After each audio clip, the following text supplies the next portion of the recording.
Hello everyone. Today we will study in this video topic of what is the structure of court in India. Means Bharat में जो court है उनका structure या संरचना कैसी है. So let's start. There are three different levels of court in our country. There are several courts at the lower level while there is only one at the apex level. हमारे देश में तीन अलग अलग लेवल की court होती हैं. निचले स्तर पर बहुत सारी अदालतें होती हैं. The courts that most people interact with are what are called subordinate और डिस्ट्रिक्ट कोर्ट्स. और सबसे ऊपरी स्तर पर केवल एक अदालत है जिन अदालतों से लोगों का सबसे ज़्यादा ताल्लुक़ होता है, जिसे अधीनस्थ न्यायालय या जिला अदालत कहा जाता है.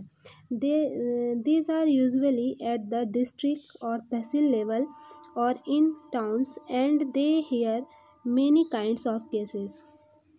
ये जो डिस्ट्रिक्ट कोर्ट होते हैं, ये अदालतें ये आमतौर पर ज़िला या तहसील के स्तर पर किसी शहर में होती हैं और यहाँ बहुत तरह के मामलों की सुनवाई होती है. Each state is divided into districts that are presided over by a district judge. प्रत्येक राज्य जो होता है जिलों में बटा होता है और हर ज़िले में एक डिस्ट्रिक्ट जज होता है. Each state has a high court which is the highest court of the state. और हर प्रत्येक राज्य का एक हाई कोर्ट होता है. At the top is the supreme court that is located in new Delhi and is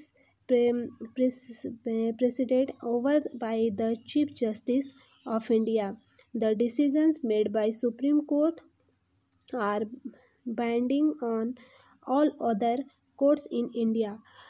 यह जो हाई कोर्ट है यह अपने राज्य का सबसे ऊंची अदालत होती है और उच्च न्यायालय से ऊपर सुप्रीम कोर्ट होता है. यह देश की सबसे बड़ी अदालत है जो कि नई दिल्ली में स्थित है और देश के सभी मुख्य न्यायाधीश या जज जो होते हैं सर्वोच्च न्यायालय के मुखिया होते हैं और सर्वोच्च न्यायालय के जो सुप्रीम कोर्ट के डिसीजन होते हैं देश के सभी बाकी कोर्ट्स को मानना होता है. Are these different levels of courts connected to each others? यहाँ यह एक सवाल है कि क्या विभिन्न स्तरों की ये अदालतें जो तीन स्तर हैं, जो एक अपील न्यायालय, एक जो अधीनस्थ न्यायालय जिसे जिला अदालत कहा जाता है और एक हाई कोर्ट है और सुप्रीम कोर्ट है, ये तीन लेवल जो हैं ये कोर्ट की क्या ये आपस में जुड़ी होती हैं? तो यस दे आर, हाँ ये जुड़ी होती हैं. In India we have an integrated judicial system, meaning that the decisions made by higher courts are binding on the lower courts.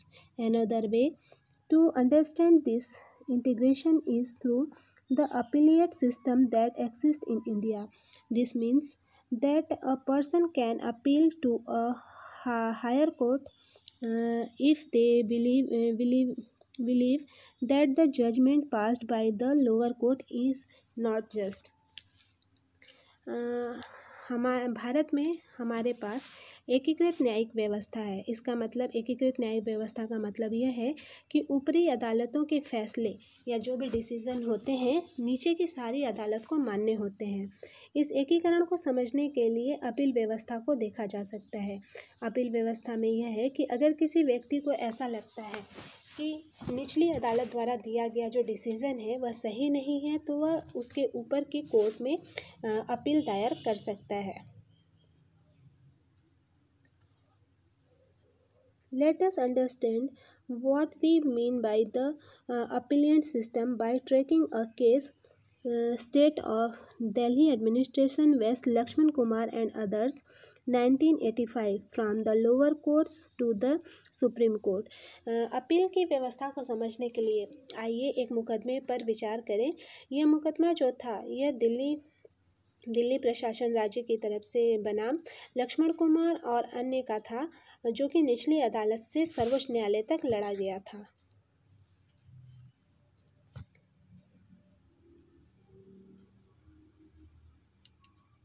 In February 1980, Lakshman Kumar married 20-year-old Sudha Goyal, and they lived in a flat in Delhi with Lakshman's brother and their families.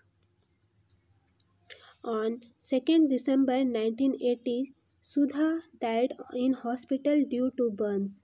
Her family filed a case in court.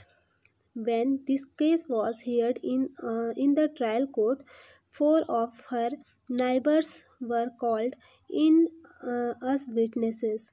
They stated that on the night of December 1st, they had heard Sudha scream and had forced their way into Lakshman's flat. There they saw Sudha standing with her sari in flames. They extinguished the fire by wrapping Sudha in a gunny bag and a blanket. Sudha told them that her mother-in-law Shakuntala had poured kerosene oil on her and that her husband Lakshman had lit the fire. 1980 के फरवरी महीने में लक्ष्मण कुमार ने 20 वर्षीय सुधा गोयल से शादी किया था और वे दिल्ली के एक फ्लैट में रहते थे, जहां लक्ष्मण के भाई और उनका परिवार भी रह रहा था। 2 दिसंबर 1980 को सुधा की अस्पताल में मौत हो गई क्योंकि वह जल गई थी। सुधा के घर वालों ने अदालत में मुकदमा दायर किया और जब निचली अदालत के सामने यह मुकदमा आया तो 4 पड़ोसियों को भी गवाह के तौर पर बुलाया गया। पड़ोसियों ने अपने बयान में कहा कि 1 दिसंबर की रात को उन्होंने सुधा की चीख सुनी थी और मामला जानने के लिए वे बलपूर्वक लक्ष्मण के घर में घुसे। वहां उन्होंने देखा कि सुधा की साड़ी से आग की लपटें उठ रही थीं। उन्होंने सुधा को एक बोरे और कंबल में लपेटकर आग बुझाई। सुधा ने उन्हें बताया कि उसकी सास शकुंतला ने उसके ऊपर मिट्टी का तेल डाला था और लक्ष्मण कुमार ने आग लगाई थी। During the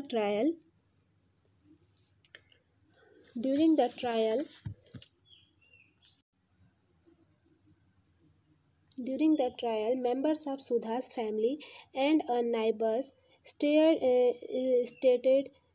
that Sudha had been subjected to torture by her in-laws and that they were demanding more cash, a scooter and a fridge on the birth of the first child.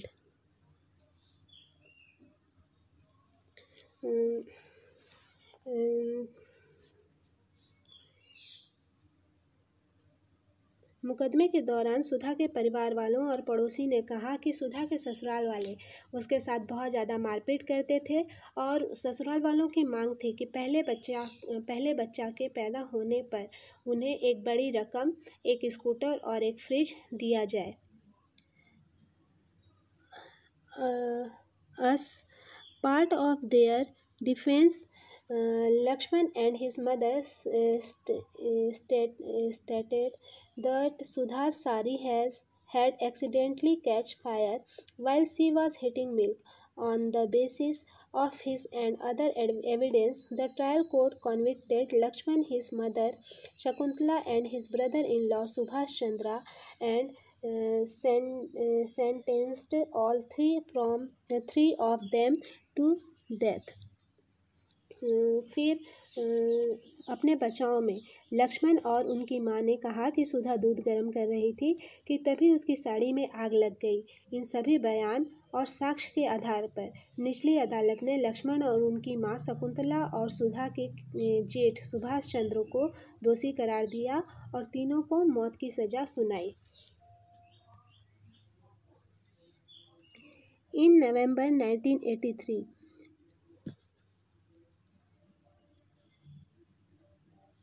the 3 accused went to the High Court to appeal against this verdict of the trial court. और 1983 के नवंबर महीने में तीनों आरोपियों ने इस फैसले के खिलाफ उच्च न्यायालय में अपील दायर कर दी। The high court after hearing the argument of all the lawyers decided that Sudha had died due to an accidental fire caused by the kerosene stove। और दोनों तरफ के वकीलों का तर्क सुनने के बाद हाई कोर्ट ने डिसीजन दिया कि सुधा की मौत एक एक्सीडेंटल थी, वह मिट्टी के तेल से जलने वाले स्टोव से जली थी। और अदालत ने Lakshman, Shakuntala and Subhash Chandra were acquitted. और अदालत ने क्या किया कि लक्ष्मण, शकुंतला और सुभाष चंद्र तीनों को बरी कर दिया। मीन्स जो निचली अदालत से जो उनको मौत की सज़ा सुनाई गई थी उससे उनको मुक्त कर दिया गया था। You may remember the photo essay on the women's movement in your class 7th book। क्या शायद आपको याद होगा, क्लास 7 की जो बुक थी उसमें महिला आंदोलन पर केंद्रित एक चित्र निबंध था। You read about how in the 1980s women's groups across the country spoke out against dowry death। उसमें आपने स्टडी किया था कि 1980 के दशक में देश भर की महिला संगठन दहेज हत्याओं के खिलाफ आवाज़ उठा रहे थे। They protested against her failure of courts to bring these cases to justice। The above high court judgment deeply troubled women and they held demonstration and filed a separation appeal against this high court decision in the Supreme Court through the Indian Federation of Women Lawyers। और उन्हें इस बात का दुख था कि अदालतें इस तरह की घटनाओं में दोषियों को दंडित नहीं कर पा रही है।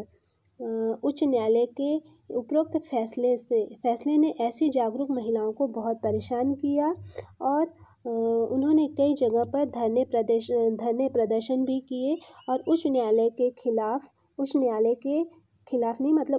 के जो डिसीजन थे उसके खिलाफ उन्होंने एक सुप्रीम कोर्ट में एक अपील दायर कर दी।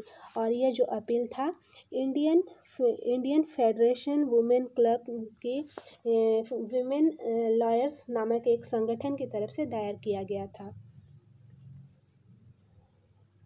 In 1985, the Supreme Court heard this appeal against the acquittal of Lakshman and the 2 members of his family। और 1985 में सर्वोच्च न्यायालय ने लक्ष्मण और उनकी मां और भाई को बरी करने के फैसले के खिलाफ अपील पर सुनवाई शुरू कर दी। The Supreme Court heard the argument of lawyers and reached a decision that was different from that of the High Court। और वकीलों के तर्क सुनने के बाद सुप्रीम कोर्ट ने जो डिसीजन दिया वह हाई कोर्ट के डिसीजन से बिल्कुल अलग था। They found Lakshman and his mother guilty but acquitted the brother-in-law Subhas because they did not have enough evidence against him।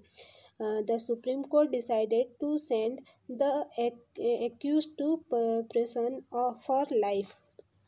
और सर्वोच्च न्यायालय ने लक्ष्मण और उनकी मां को तो दोषी पाया लेकिन सुभाष चंद्र को आरोपों से बरी कर दिया क्योंकि सुभाष चंद्र के खिलाफ पर्याप्त सबूत नहीं थे। सर्वोच्च न्यायालय ने दोनों आरोपियों को उम्र कैद की सज़ा सुनाई। सो यहाँ पे आपने आज के इस वीडियो में हमने स्टडी किया कि जो इंडिया में कोर्ट्स के 3 स्ट्रक्चर हैं और जब भी निचले जो पहला स्ट्रक्चर है वहाँ के किसी डिसीज़न से अगर पब्लिक संतुष्ट नहीं है तो वो उसके ऊपर के कोर्ट में जाकर अपना फिर से अपील दायर कर सकती है। I hope that you have understood well what was taught in today's video। Next topic of this chapter we will study in our next video। Thank you for watching।